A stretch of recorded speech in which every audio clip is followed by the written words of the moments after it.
আমার বাড়িতে একজন কর্মচারী 30 দিন ডিউটি করছে।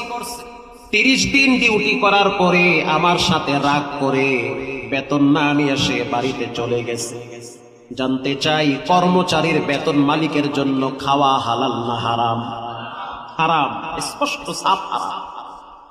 1 মাস ডিউটি করার পর বেতন না নিয়ে যখন রাগ করে বাড়ি চলে গেল, আমি ওই টাকাটা ফালায়া দেই নাই, নিজেও খাই নাই, বরং টাকাটা আমি ব্যবসায় খাটাইছি। ঠিক এই যুবক, এই কর্মচারী 12 বছর পরে আবার বাড়ির সামনে দাঁড়ায় গেছে। আল্লাহু আকবার বলে। 12 বছর পর আইসা বলতে আছে, মালিক আপনি তো জানেন আজ থেকে 12 বছর আগে আপনার বাড়িতে আমি 1 মাস ডিউটি করেছি, 1 মাস শ্রম দিয়েছি। 1 মাসের বেতনটা যদি আজকে আমাকে দিতেন তাহলে আমার মায়ের চিকিৎসাটা হইত। আমার মা বৃদ্ধা মানুষ, ঘরে পড়ে আছে, একটু দয়া কইরা যদি সেই 1 মাসের বেতনটা দেন আমার বড় উপকার হইত। রব্বুল আলামিন তার 1 মাসের বেতন আমি ব্যবসায় খাটায়া 2 কোটি টাকা তার জন্য জমা করে রাখছি। আমি দেরি করি নাই, 2 কোটি টাকার সম্পদ তার দিকে ফিরে বললাম, পুরা ডেইলি ফার্ম তোমার জন্য বরাদ্দ হয়েছে, এটা তোমার, তুমি এটার মালিক, তুমি নিয়ে যাও। কর্মচারী আমার চেহারার দিকে তাকাইয়া বলতে আছে, মালিক আপনি কি আমার সাথে মস্কারি করেন?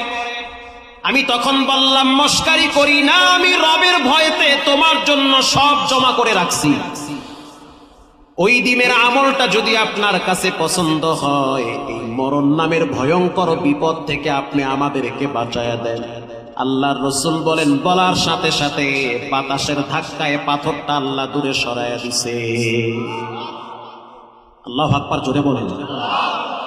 প্রথম যুবক হাত তুলছে, আল্লাহ আবাওয়াহু শাইখান কাবীরা, আমি আমার মায়েরে ভালোবাসি, আব্বারে ভালোবাসি, প্রতিদিন বকরির দুধ দহন করে আমি আমার মাকে পান করাই। একদিন রাত বেশি হইছে, তাও আমি বাচ্চাদেরকে না খাওয়াইয়া মায়ের জন্য দাঁড়ায় ছিলাম, আপনি আমারে বাঁচান।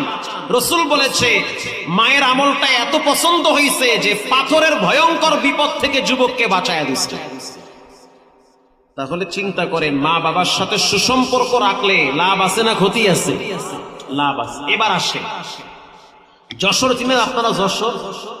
অভয়নগর, যশোরের একটা এলাকার নাম হলো অভয়নগর। আমি এই যে ঈদের, গত বছর ঈদের পরে একটা মাহফিলে গেলাম অভয়নগর।